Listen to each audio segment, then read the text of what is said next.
What's going on, y'all? Thanks for checking in with Callie. Please like, subscribe if you haven't. So I get where Ty Lue is coming from. I do. And the post game after the Timberwolves lost, where they lost by 18, he challenges the Clippers' mental toughness. And he challenges it because, when one man goes down, you still got to be mentally tough as a unit. You still got to be, understanding of the moment and the situation that you're in. Guys got to be able to step up. Guys got to be more consistent. Guys got to understand the situation. You're in a dogfight in the West to stay in this rat race to try to at least, stay in good contention in the standings so you can, solidify your playoff spot. Understandably, Kawhi Leonard goes down, but at the same time, you're not showing any fight. You're not showing any grit. You're not showing any toughness in regards to the opponent that you're going against. And, like he talked about, a lot of lack of awareness, lack of sense of urgency in his post game. And then he also talked about, the turnovers. I don't know if the Clippers are overpassing too much, overthinking too much. And then he said something about Rudy Gobert being in the paint, kind of alters guys' decisions. But at the same time, they got to be more mentally tough than that. You got to go at Gobert. Gobert is a defensive guy. Don't get me wrong. But I mean, a lot of players in the league have dunked on Gobert. A lot of players in the league have posterized Gobert. He is going to block shots. He is going to do those things because that's what he's paid to do. And he's been a 2 or 3 time defensive player of the year because that's all he can do. He's really not a scorer. He doesn't have a real post game. He can't step out and shoot like talking about it. He's no other threat really, mainly, but defense. And, my point is, if you're going against them, the Timberwolves, you've played this team enough to know what your angle needs to be. Now, I understand Kawhi Leonard goes out of the game with the back spasms. That definitely, alters a lot of the game plan. But it still shouldn't alter your energy. It still shouldn't alter your effort. And that's what Ty Lue was really challenging, because he said in the post game that it pisses him off that the Clippers are not really, playing with that sense of urgency. And then there's times, when Kawhi Leonard's on the floor, they don't play with it. There's games where they lost this year, even, after the All-Star break especially, they're up by 20 points, 20 plus points. This is like the third or fourth game in the last 2 or 3 weeks they've done this. And it's like, they're just not playing with the same sense of urgency that they were, or that it seemed like they were prior to the All-Star break. And they have to get back in rhythm. They have to. And like I said, it doesn't fall on one guy. It falls on a complete team effort. It falls on a complete team effort in regards to winning these games. One guy can't always do it. And I feel like a lot of times they just sit there and they look at Kawhi and let Kawhi try to be the best defensive player and the best offensive player on the team, when there's 4 Hall of Famers on this team, multiple guys that play very well in their position, multiple scorers, and they got a so-called decent coach in, Ty Lue, which I will say he is a decent coach, a little bit more than decent, I'll say, if I'm being honest.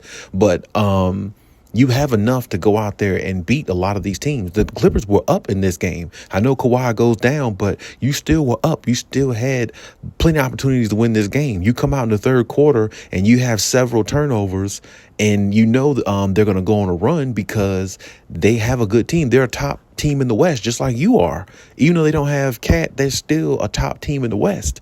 They're still going to come out and fight with that run in them because they have that determination, the same way you should. They want to win in the same breath and have the same desire to win as you should, as the Clippers organization. So it's like, sometimes it just comes down to effort. It doesn't come down to who has the better players.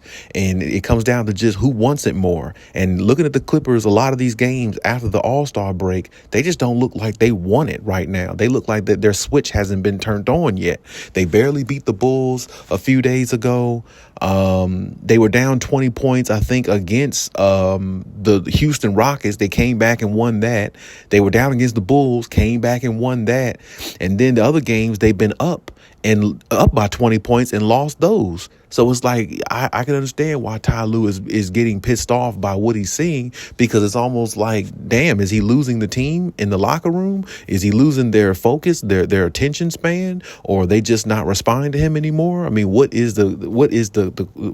You know what I'm saying? It's a question, because it's really bothersome looking at them as an NBA fan, as a Clippers fan, or whatever you are out there, and seeing how this team was dominating right before the All-Star break, and then the All-Star break hits. Now all of a sudden they put it in neutral. They don't have it in drive anymore. They're not on the go. They're basically in cruise control, or basically sitting still or staying stagnant as a team.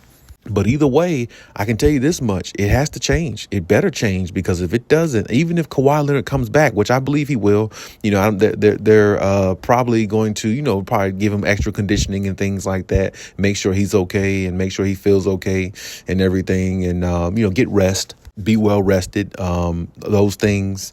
And, trying to, get him right and everything like that, and, take their time with him because they want him to be healthy for the playoffs. But, I feel like I don't know if the Clippers can win a game without Kawhi Leonard, because like I said in my previous video, it seems like a lot of games I look at with the Clippers, Kawhi is everything to the team. Like, he is their best defender. He is their best offensive player. I mean, like, hell, a few nights ago, I think against the Bulls, I think he had the second or he had the first or the second most assists that night. He actually ended up having like 8 assists, I believe. And I want to say that James Harden had about 8 or 9 or 10 assists himself. But I mean, damn, Kawhi was damn near leading the team in assists, made the best defensive plays, and then on top of that, he led the team in scoring. And that's asking an awful lot out of a guy who's one guy when you have 4 Hall of Famers on this team. I can't really count Russ right now because he's not playing, but I mean, you still have 4 Hall of Famers in total. So it's like the consistency level of others on the team should be a lot better. I mean, there's too many games I look at with the Clippers where, the defensive effort is not there. They're not rebounding as well. And then some of that has to do with Ty Lue putting, using all 3 of his big men a little bit more efficiently to get more rebounding and things like that. But I mean, I look at a lot of games too where Paul George is having 15 points, 16 points, and then one game he'll have a 20 or 30 point game or something like that. And then James Harden has multiple games where, he's scoring like under 15 points. He'll have like 10 assists, but he'll also have like 4 or 5 plus turnovers. And then, I think one game a couple weeks ago, I think he went 0 for 10 from 3. 0 for 10 from 3 when you have all this talent around you. I mean, I understand bad games happen, but thank goodness he had 10 assists that game to kind of sort of offset the 0 for 10 from 3. But that's just a horrible look with as good as this team is and as good as this team's makeup is. It just doesn't look right, especially the way they can get their shots off and their offensive, rhythm, the way this team can. I don't really see nobody going 0 for 10 on this team, but I mean, I guess it's possible, but still, it's like when you see things like that, it's like, wow, like those two specifically, James Harden and Paul George, got to step up, whether Kawhi is on the floor or not. They just should be a lot more better. They should be a lot more consistent. And without that consistency, it doesn't matter whether Kawhi is there or not. They still would lose because they're not getting the consistency from other players that, can score the way he can. Other players that can defend, maybe not on his level, but can defend somewhat the way he can. So it's like you got to get that efficiency out of other players. If you don't, I'm telling you, it doesn't matter whether Kawhi is there or not. They're not going to win. So, I mean, a lot has to be done with this team. They have to look themselves in the mirror the way Ty Lue said, and hopefully they do it soon, because if they don't, I mean, man, it might be another lost season for the Clippers.